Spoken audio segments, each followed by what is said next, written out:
Hello friends, welcome to DK lifestyle. நம்மளுடைய DK லைஃப் ஸ்டைலில் இப்போ என்ன பார்க்க போகிறோம்னா டேஸ்டியான சுவையான தாபா ஸ்டைல் சிக்கன் மசாலா தாங்க பார்க்க போகிறோம். ஆமாங்க, இது செய்கிறது ரொம்ப ஈஸி. நம்ம பட்டுன்னு செஞ்சு முடிச்சிடலாம்.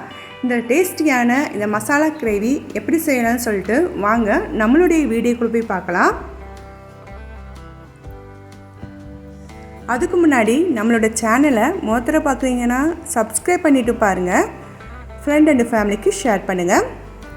இப்போது இதுக்கு தேவையான பொருள் என்னென்னு சொல்லிட்டு பார்த்துலாம். நான் 1/2 kg சிக்கனை நல்லா வாஷ் பண்ணி எடுத்து வச்சுருக்கேன். இப்போது இது கூடயே 2 டீஸ்பூன் அளவுக்கு மிளகாத்தூள் சேர்த்துக்கிட்டேன். மிளகாத்தூள் உங்கள் காரத்துக்கு தகுந்த மாதிரி நீங்கள் சேர்த்துக்கோங்க. கூடையே 1 டீஸ்பூன் அளவுக்கு மல்லித்தூள் சேர்த்தாச்சு. கூடையே இதுக்கு தேவையான அளவு மஞ்சள் தூள் சேர்த்துக்கலாம். நான் ஒரு 1/4 டீஸ்பூன் அளவுக்கு மஞ்சள் தூள் சேர்த்துக்கிட்டேன். கூடையே கரம் மசாலாவும் சேர்த்துக்கலாம். இதுக்கு தேவையான உப்பு, இஞ்சி பூண்டு பேஸ்ட்டு சேர்த்து இது கூடயே பார்த்திங்கன்னா 2 டீஸ்பூன் அளவுக்கு தயிர் சேர்த்துக்கலாம். இது எல்லாத்தையுமே சேர்த்து நல்லா மிக்ஸ் பண்ணி ஒரு 1/2 அன் ஹவர் நல்லா ஊற வச்சு எடுத்துடலாம். இந்த சிக்கன் இந்த மசாலா எல்லாமே நல்லா மிக்ஸ் ஆகி வரட்டும். அப்போ தான் டேஸ்ட் சூப்பராக இருக்கும். இது குறைஞ்சது ஒரு 10 நிமிஷம் அப்படியே ஊற வச்சு எடுத்துடலாம்.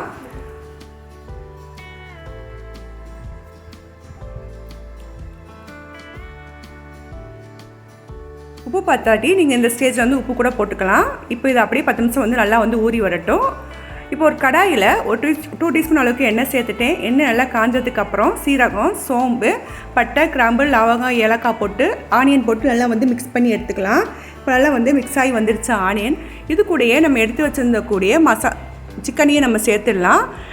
சிக்கன் சேர்த்ததுக்கப்புறம் நான் 2 மீடியம் சைஸ் தக்காளியை நல்லா மிக்ஸியில் போட்டு அரைச்சி நல்லா பூரியாக ரெடி பண்ணி வச்சுருந்தேன். அதையும் சேர்த்துக்கலாம். சேர்த்துட்டு நல்லா மிக்ஸ் பண்ணி விட்டுடலாம். நான் இதுக்கு தண்ணி எதுவுமே சேர்க்கலை. அது சிக்கன்லேருந்தே தண்ணி விடும். அதுக்காக தான். இப்போ பாருங்கள், மூடி போட்டு மூடி வச்சிடலாம். இது நல்லா வெந்து வரட்டும். இப்போது இந்த இடத்துல நீங்கள் உப்பு காரம் செக் பண்ணிக்கோங்க. இப்போ மூடி போட்டு மூடி வச்சுறேன். 10 நிமிஷம் அடுப்பை லோ ஃப்ளேமில் வச்சு வேக வச்சு எடுத்துடலாம். பாருங்கள், 10 நிமிஷம் ஆயிடுச்சு. நல்லாவும் வந்துடுச்சு. இப்போது ஃப்ரெஷ்ஷான கருவேப்பிலை சேர்த்து அடுத்தும் 10 நிமிஷம் வேக வச்சு எடுத்துக்கலாம். இப்படி வேக வச்சு எடுக்கும்போது நம்ம ஊற்றிக்க எண்ணெய் எல்லாமே நல்லா பிரிஞ்சு வந்திருக்கும். பாருங்கள், கிரேவி நல்லா ரெடி ஆயிடுச்சு. இப்போது இது கூடயே கொஞ்சோண்டு கொத்தமல்லி சேர்த்துக்கிறேன். நீங்கள் கொத்தமல்லிக்கு போதில் கஸ்தூரி மெத்தி கூட சேர்த்துக்கலாம். டேஸ்ட் சூப்பராக இருக்கும். அதுக்காக நீங்கள் இதில் 2ல் ஏதாவது ஒன்று சேர்த்துக்கோங்க. சேர்த்து நல்லா மிக்ஸ் பண்ணி விடலாம். அவ்வளோதாங்க, சூப்பரான சுவையில் டேஸ்டியான தபாப் சிக்கன் மசாலா ரெடி ஆயிடுச்சு. கண்டிப்பாக இதை ட்ரை பண்ணி பாருங்கள்.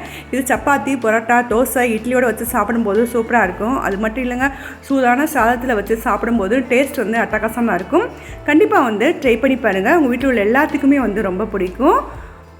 குழந்தைகளும் இந்த மாதிரி செஞ்சு கொடுத்து நல்லா விரும்பி சாப்பிடுவாங்க. சிக்கன் எடுத்தால் ஒரே மாதிரி செய்யாமல் இந்த மாதிரி செஞ்சு பாருங்கள். டேஸ்ட் சூப்பராக இருக்கும். அப்புறம் என்னங்க, சமைச்சு பாருங்கள், டேஸ்ட்டை என்ஜாய் பண்ணுங்கள். இந்த வீடியோ உங்களுக்கு பிடிச்சிருந்துச்சுன்னா லைக் பண்ணுங்கள், கமெண்ட் பண்ணுங்கள், ஷேர் பண்ணுங்கள். மறக்காமல் நம்மளுடைய டிகே லைஃப் ஸ்டைலுக்கு சப்ஸ்கிரைப் பண்ணிடுங்க. தேங்க்ஸ் ஃபார் வாட்சிங்.